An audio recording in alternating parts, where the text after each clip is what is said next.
Assalamualaikum warahmatullahi wabarakatuh. Sanak saudara seiman dimanapun berada di bumi Allah ini. Pada episode kali ini kita akan mencoba melihat mempelajari yaitu tentang akhlak, menghindari akhlak-akhlak yang mazmumah. Akhlak itu terbagi dua, akhlakul karimah yaitu akhlak yang baik, dan akhlak mazmumah yaitu akhlak yang buruk. Nah, pada kesempatan kali ini kita akan melihat bagaimana kita menghindari akhlak-akhlak yang mazmumah, menghindari akhlak-akhlak yang buruk. Yang pertama, kita melihat tentang menghindari dari sifat hidup berfoya-foya. Kita tahu secara kodratnya bahwa manusia itu adalah memiliki suatu kecenderungan, suatu keinginan yang cenderung terhadap harta, dan cenderung terhadap uang. Maka pada saat orang mempunyai harta, pada saat orang mempunyai uang, maka biasanya perilaku manusia itu kadang-kadang berubah menjadi perilaku yang konsumtif, perilaku yang selalu untuk memanjakan selera, memanjakan penampilannya. Nah, untuk itu seseorang ia akan lebih mudah untuk membuat suatu keputusan untuk membeli barang-barang yang katakanlah barang-barang mewah, meskipun pada dasarnya barang-barang itu kurang begitu penting bagi dirinya dan keluarganya. Tetapi nafsunya ini membawa dia untuk selalu membelanjakan kepada hal-hal yang sifatnya berwah-wah, berfoya-foya.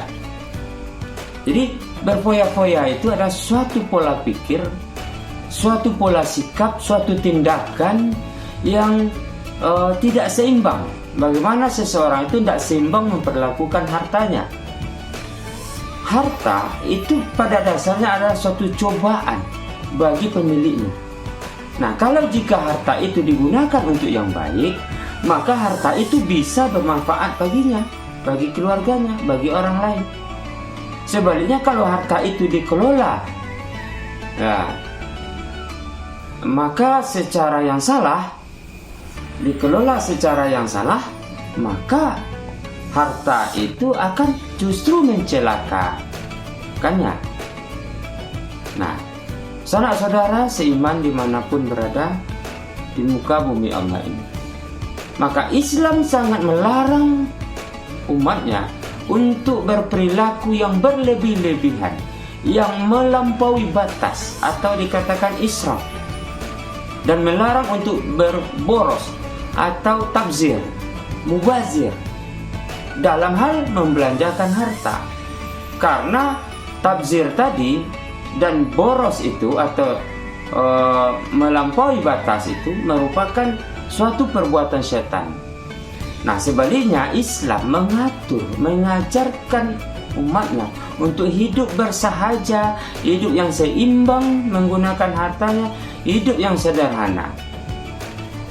Nah, di dalam surah Al-Isra ayat 26 dan 27 Allah katakan, wa atizal qurba haqqah, dan berikanlah kepada keluarga-keluarga yang dekatnya itu hak-haknya, wal miskina wabnas sabil, dan kepada orang-orang miskin dan orang-orang yang dalam perjalanan, wala tubazir tabzira, dan jangan, di sana ada kata wala, dan jangan kamu untuk menghambur-hamburkan hartamu secara boros. Innal mubazirina, sesungguhnya pemboros-pemboros itu, mubazir itu, kanu ikhwana syaitan, itu adalah kawan-kawannya setan. Wa kana syaitan li rabbih kafura. Dan syaitan itu adalah sangat ingkar kepada Tuhannya. Sanak saudara seiman, berkaitan dengan sikap yang berlebih-lebihan tadi atau yang terlalu melampaui batas, maka Allah juga berfirman di dalam surah Al-Furqan ayat 67. Bismillahirrahmanirrahim. Walladzina iza anfaqu lam yusrifu wa lam yuqturu walam yaqtur wa kana baina zalika qauma. Dan orang-orang yang apabila membelanjakan hartanya maka tidak berlebih-lebihan. Lam yusrifu, tidak berlebih-lebihan. Maka dan tidak pula kikir. Walam yaqtur, dan tidak pula dia kikir. Wa kana baina zalika qauma, dan adalah pembelanjaan terhadap itu di tengah-tengah antara yang demikian. Artinya tidak terlalu boros dan tidak pula terlalu kikir. Nah, di tengah-tengah. Sanak saudara seiman, kata tabzir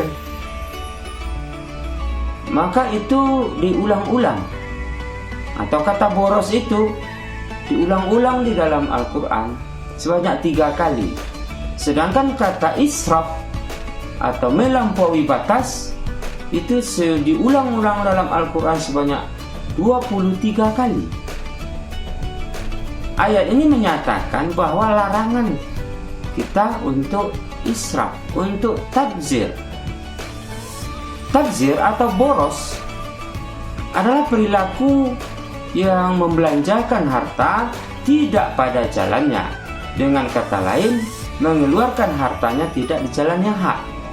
Kalau seseorang itu misalnya mengeluarkan hartanya sangat banyak, tapi untuk hal-hal yang dibenarkan oleh Islam, maka itu bukan termasuk pemborosan.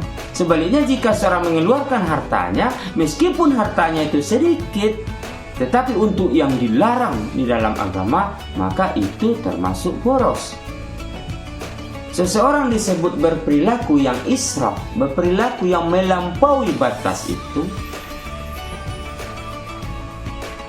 apabila ia membelanjakan hartanya melewati batas kepatutan menurut ajaran agama dan tidak ada nilai manfaatnya sama sekali, baik untuk kepentingan di dunia maupun akhirat. Apa contohnya?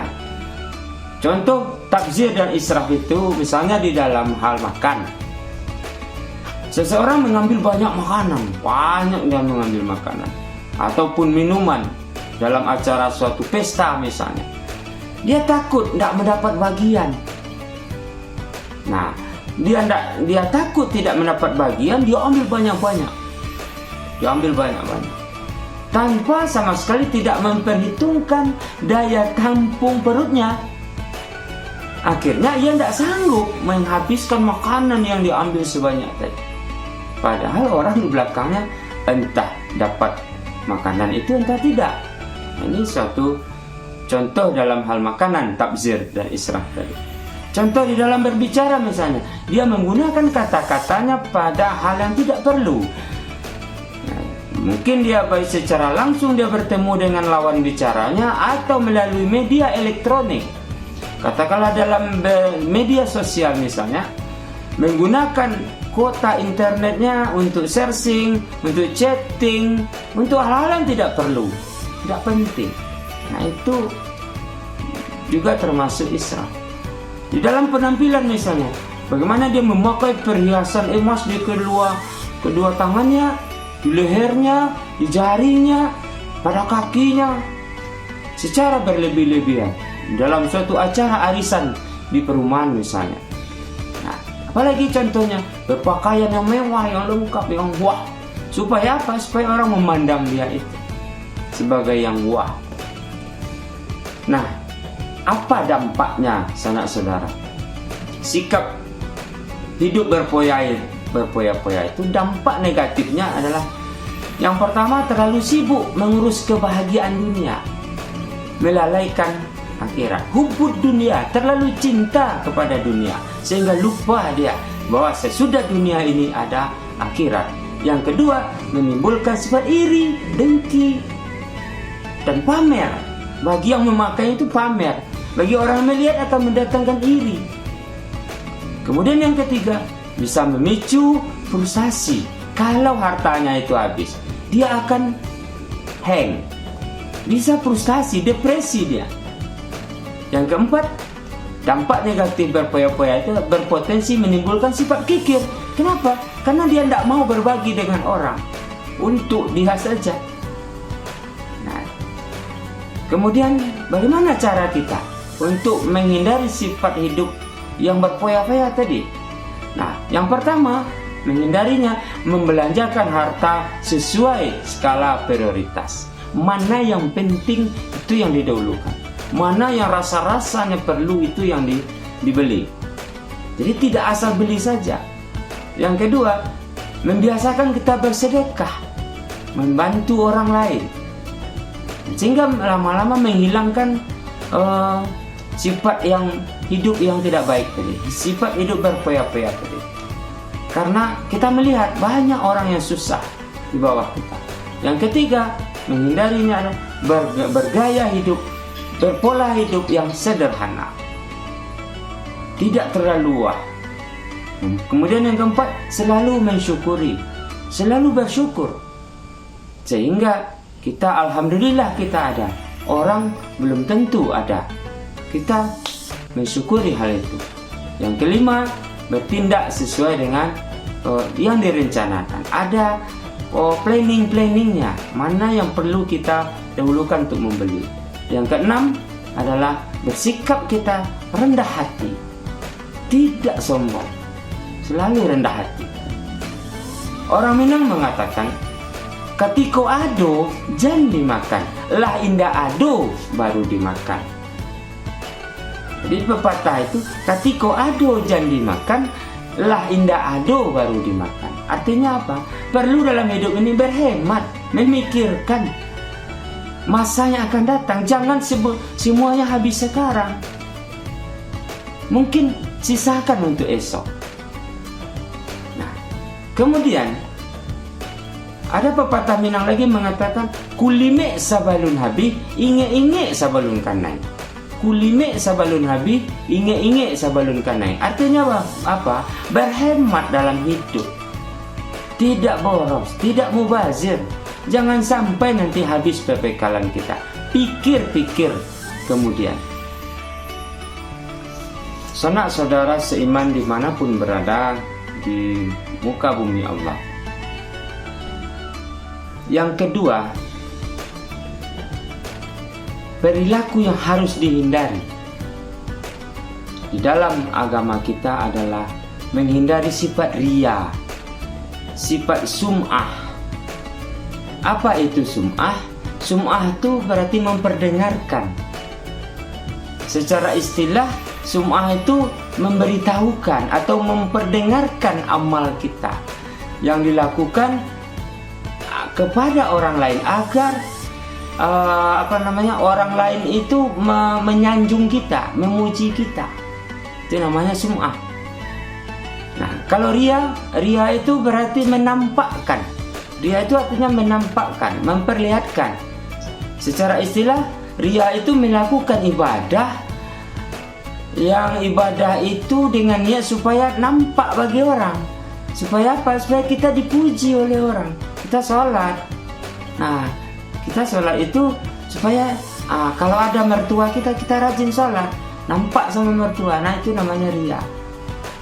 Kalau misalnya kita ngaji, ya, dengar suara kita. Kalau ada orang baru kita ngaji. Kalau tidak ada orang kita nggak ngaji. Itu namanya sum'ah. Nah, riya dan sum'ah ini adalah merupakan sifat yang tercela, yang menyebabkan semua amal kita yang kita lakukan bisa menjadi habis, nol, menjadi sia-sia. Karena sifat riya dan sum'ah ini muncul di dalam diri kita saat kita melakukan ibadah atau tidak melakukan ibadah. Rasulullah menegaskan bahwa riya ini termasuk adalah syirik khafi, yaitu syirik yang samar, syirik yang kecil, syirik yang tersembunyi.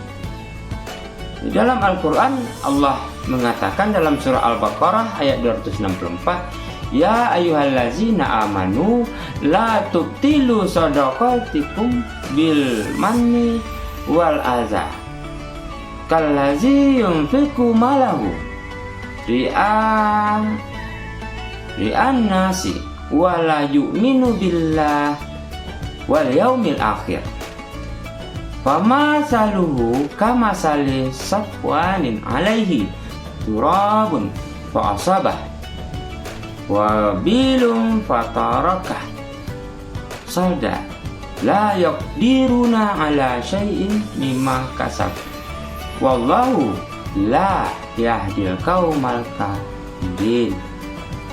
Wahai orang-orang yang beriman, jangan kamu menghilangkan sedekahmu, menghilangkan pahala sedekahmu dengan menyebut-nyebutnya, yang menyakiti hati orang yang menerimanya. Kita bersedekah, kita sebut-sebut kepada yang kita sedekahkan itu, seperti halnya orang yang menafkahkan hartanya karena ria kepada manusia, dan dia tidak beriman kepada Allah dan hari kemudian.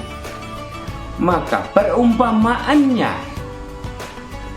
fama saluhu kama sali safwanin alaihi turabun fa asaba. Perumpamaannya itu adalah seperti batu yang licin, yang di atasnya itu ada tanah. Kemudian, tanah itu ditimpa oleh hujan lebat.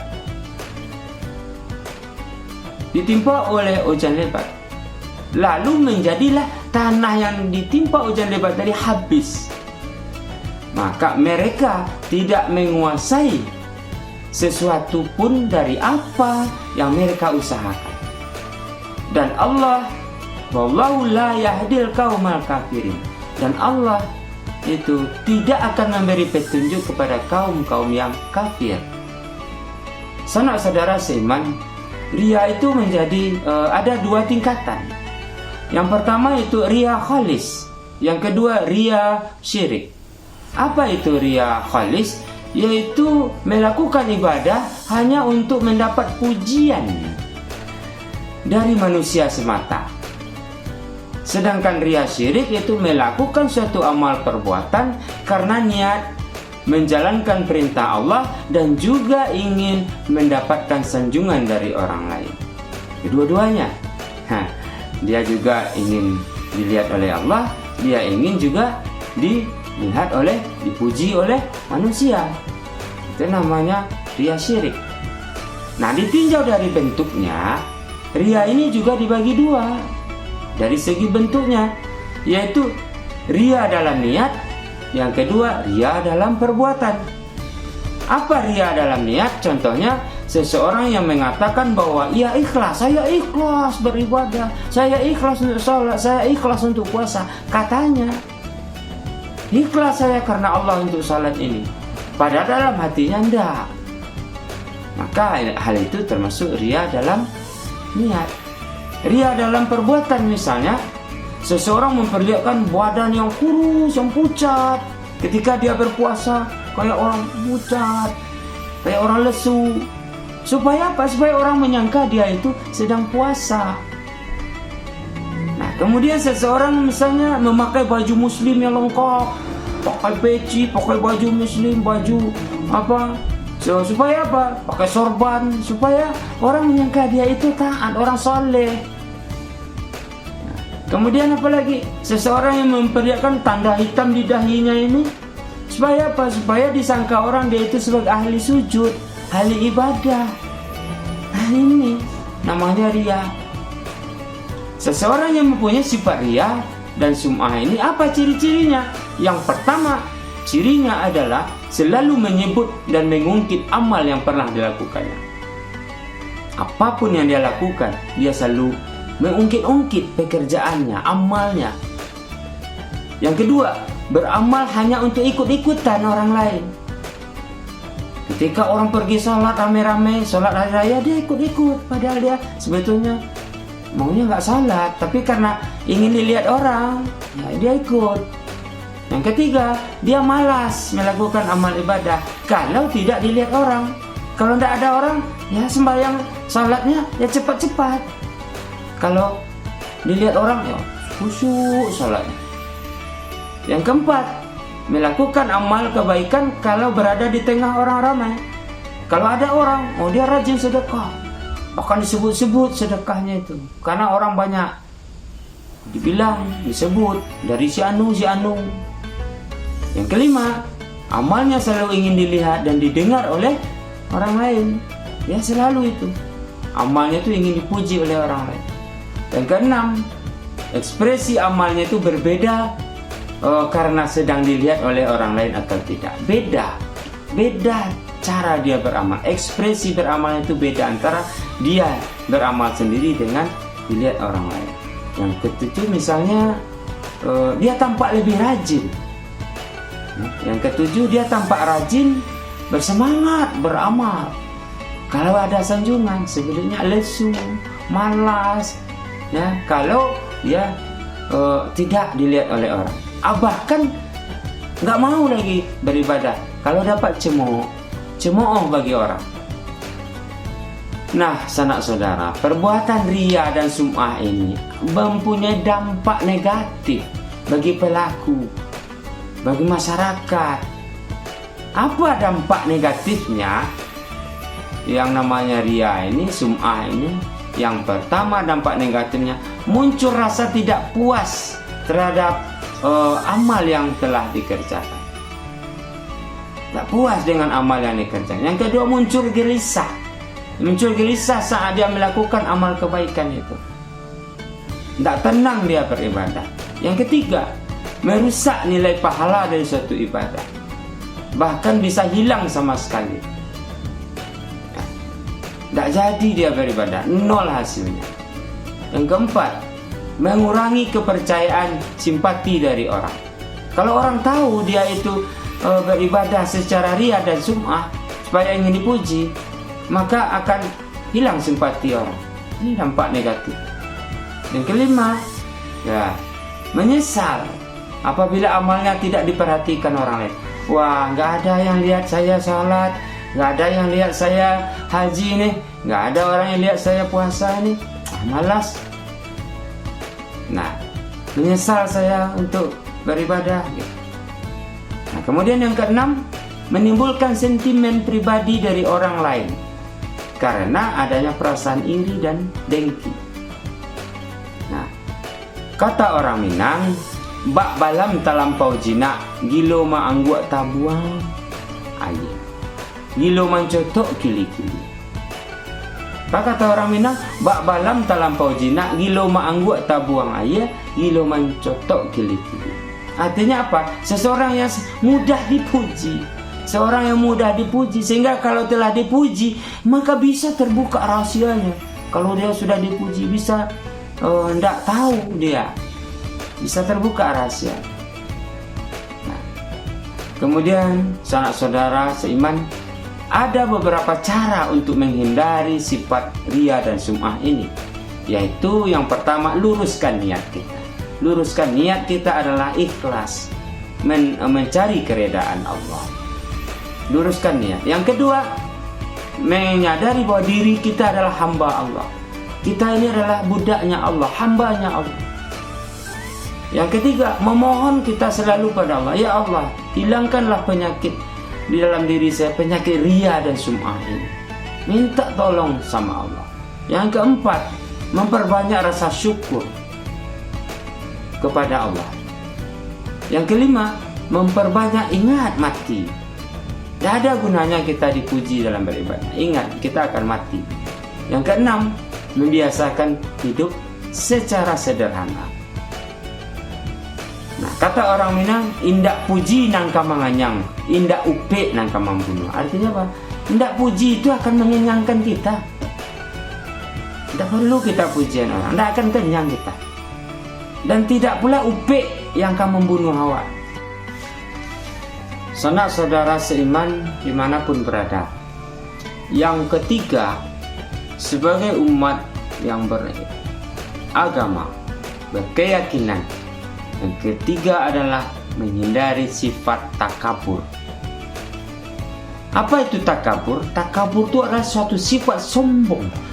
Sifat seseorang yang menunjukkan merasa lebih kuat, merasa lebih hebat dibandingkan dengan orang lain. Semua sama dia. Kabur. Orang yang takabur itu selalu meremehkan, merendahkan orang lain. Dia tidak mau mengakui kehebatan orang lain, tidak. Melihat keberhasilan orang lain dia tidak suka. Dan dia adalah menolak kebenaran. Itu adalah ciri-cirinya orang yang takabur, sombong. Pendapat orang lain ini dianggapnya tidak ada gunanya. Dan dia tidak mau menerima saran dari orang lain. Allah SWT berfirman dalam surah Al-A'raf ayat 40. Innal ladzina kazzabu biayatina wastakbaru anha la tufattahu lahum abwabus sama. Sesungguhnya orang-orang yang mendustakan ayat-ayat kami dan menyombongkan diri terhadapnya sekali-kali tidak akan dibukakan bagi mereka pintu-pintu sama. Pintu-pintu langit tidak akan dibukakan. Wala yadkhulul jannah hatta balijal jamalu fi samil khiyat. Dan tidak pula mereka masuk ke dalam surga, ya. Hatta baligha jamalu fi samil khiyat. Dan tidak pula mereka masuk surga sehingga unta masuk ke lubang jarum. Tidak mungkin. Wa kadzalika najzil mujrimin. Demikianlah itu memberikan pembalasan. Kami memberi pembalasan kepada orang-orang yang berbuat kejahatan. Saudara, dalam surat Al-A'raf ayat 36 juga Allah katakan bahwa orang yang takabur itu akan dimasukkan, orang yang sombong akan dimasukkan ke dalam neraka. Bismillahirrahmanirrahim. Walladzina kazzabu biayatina wastakbaru anha. Dan orang-orang yang mendustakan ayat-ayat Allah dan menyombongkan diri terhadap mereka itu, ulaika ashabun nar. Mereka itu adalah penghuni-penghuni neraka. Hum fiha khalidun. Mereka itu adalah kekal di dalam neraka. Saudara seiman, sifat takabur, sifat sombong akan berdampak negatif bagi kehidupan seseorang. Di antaranya yang pertama, dia dibenci oleh Allah, dibenci oleh Rasul. Jelas. Yang kedua, dibenci, dijauhi oleh masyarakat. Masyarakat akan tidak suka lihat dia. Diasingkan karena dia sombong. Yang ketiga, mata hatinya itu terkunci untuk memperoleh hidayah kebenaran. Dia tidak mau menerima. Yang keempat, mendapatkan siksa dia di akhirat, mendapat kehinaan dia di akhirat. Yang kelima, dimasukkan dia ke dalam neraka. Ini adalah dampak negatifnya sifat takabur. Kata orang Minang, kok jadi waang ambo ndak batanyo, kok kayo waang ambo ndak meminta. Artinya apa? Pepatah Minang ini ditujukan pada orang kepada orang lain yang memiliki sifat sombong karena ilmunya dan sombong karena hartanya. Orang yang seperti ini biasanya dia selalu membanggakan apa yang dia punya dan selalu merendahkan. Makanya timbul dikatakan, kok jadi awang ambo ndak batanyo, kok kayo wang ambo ndak meminta. Nah, pepatah Minang juga mengatakan bakato bapikiri dulu, inge-inge sebelum kanai, samantang kita orang nan tahu ilmu padi yang akan dipakai. Itu artinya apa? Seseorang yang pandai dalam hidup, pandai dalam bergaul, dia selalu adalah umpama padi yang berisi. Makin berisi padi itu, makin merunduk ke bawah, bukan naik ke atas. bukan membanggakan kepandaiannya. Semakin hebat dia, bukan membanggakan kehebatannya. Makanya itu dikatakan bakatoba pikiri dulu, inge-inge sebelum kan naik. Samantang kita orang nan tahu ilmu padi nang dipakai. Saudara, bagaimana cara menghindari sifat takabur, sifat sombong? Yang pertama, menyadari kekurangan dan kelemahan diri kita. Tidak ada manusia ini yang sempurna. Kita sadar apa kekurangan kita, kelemahan kita. Tuh. Yang kedua, menyadari bahwa hidup kita ini adalah sementara. Di dunia ini adalah sementara. Sadari itu. Yang ketiga, berusaha menghargai orang lain. Selalu berusaha kita menghargai, menghormati orang lain. Yang keempat, bersifat tawadhu, sifat rendah hati. Kata orang Minang, ongeh, jangan sifat ongeh. Yang kelima, ikhlas dalam melakukan ibadah karena Allah. Saudara seiman dimanapun berada di bumi Allah. Yang keempat, sifat yang harus kita hindari di dalam agama kita adalah menghindari sifat hasad. Karena ketidakmampuan kita dalam mengelola diri kita, ya, serta berlebih-lebihan kita menunjukkan kelebihan kita, ini akan menimbulkan sifat hasad, ya, di dalam diri kita. Apa itu sifat hasad? Sifat seseorang merasa tidak senang terhadap kebahagiaan orang, tidak senang melihat kebahagiaan orang. Karena orang mendapat nikmat, mendapat laba, ya, bahkan dia berusaha menghilangkan nikmat tersebut. Nah, misalnya seseorang membeli kursi baru di hari Lebaran, dia bertamu ke rumah orang. Ketika tuan rumah datang ke belakang mengambilkan minum, maka dia siapkan pisau silet. Maka dia toreh-toreh kursi sofa yang baru dibeli orang. Itu artinya apa? Itu contoh, ya, hasad tadi. Ingin dia merusak, ya, merusak harta orang karena tidak senang orang itu punya harta. Nah, tidak senang, kata orang SMS, penyakit SMS. Senang melihat orang susah, susah melihat orang senang. Nah, sifat ini muncul kepada diri seseorang dikarenakan adanya kita benci kepada sesuatu yang dimiliki oleh orang, baik hartanya atau jabatannya. Tidak senang kita. Nah, perlu kita perhatikan bahwa ada dua sifat yang di dalam agama kita juga dibolehkan.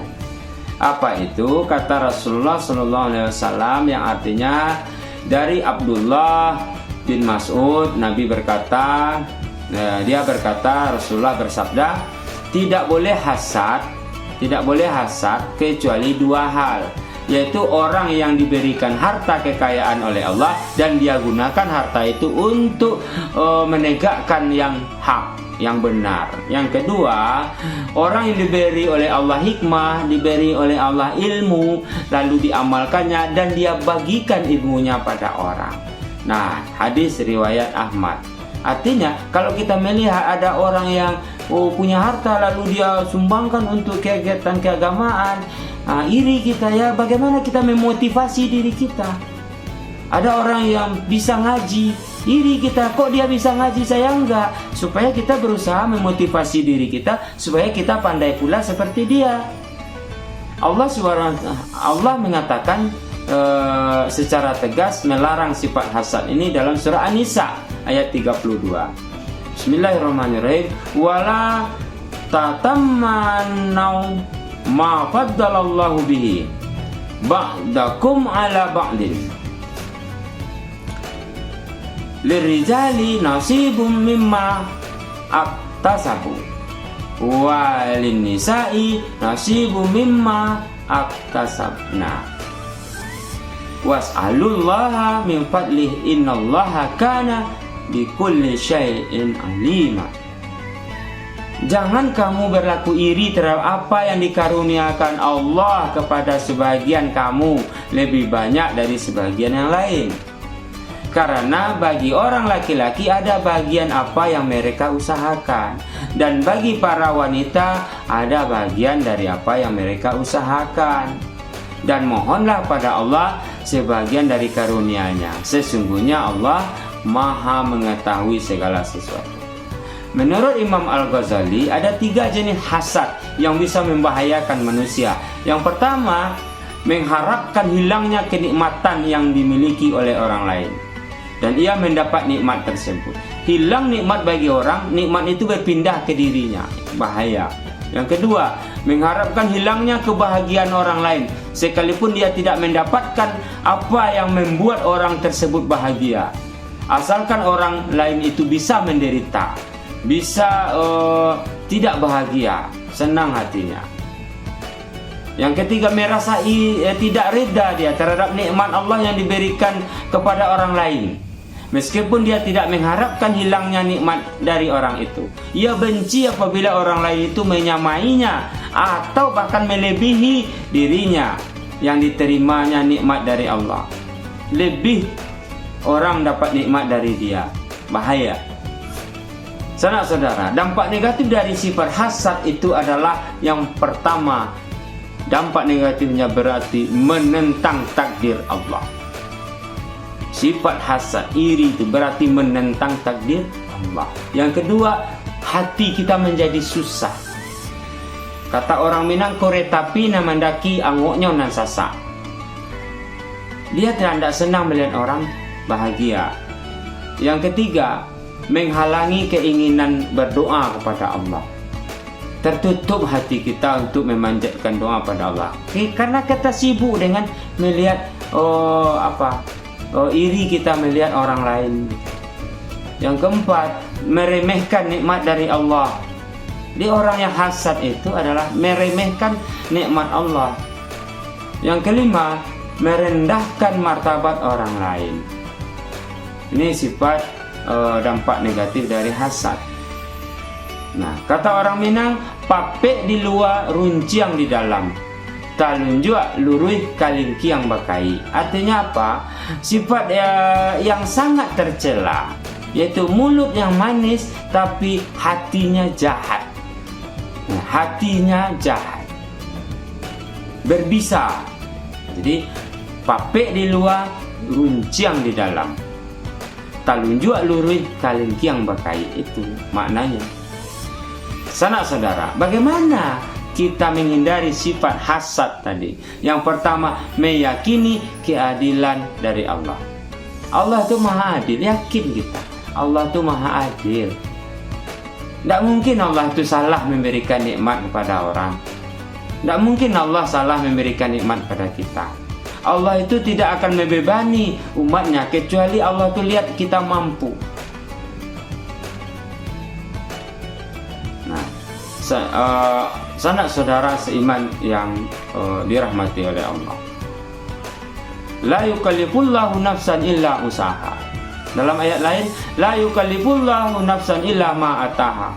Allah itu tidak akan memberi beban kecuali kita dianggap oleh Allah kita mampu memikulnya. Kemudian yang kedua, memperbanyak rasa syukur kita. Makin bersyukur, sedikit kita bersyukur, banyak kita bersyukur, sehingga berusaha hilang sifat hasad. Yang ketiga, menjaga sifat rendah hati, sifat tawadhu. Yang keempat, senang kita membantu orang lain. Dengan gemar kita membantu orang lain, gemar kita bersedekah, mudah-mudahan hilang sifat hasad dalam diri kita. Yang keempat, akrabkan diri kita, selalu kita bersilaturahim dengan sesama. Kemudian yang keenam, mendahulukan kita kepentingan umum.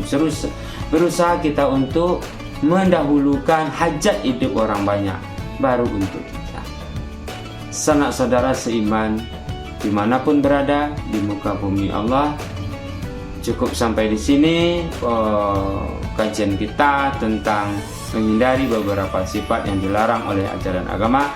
Terima kasih atas perhatian, mohon maaf atas segala kekurangan. Banyak maaf, wabillahi taufiq wal hidayah. Wassalamualaikum warahmatullahi wabarakatuh.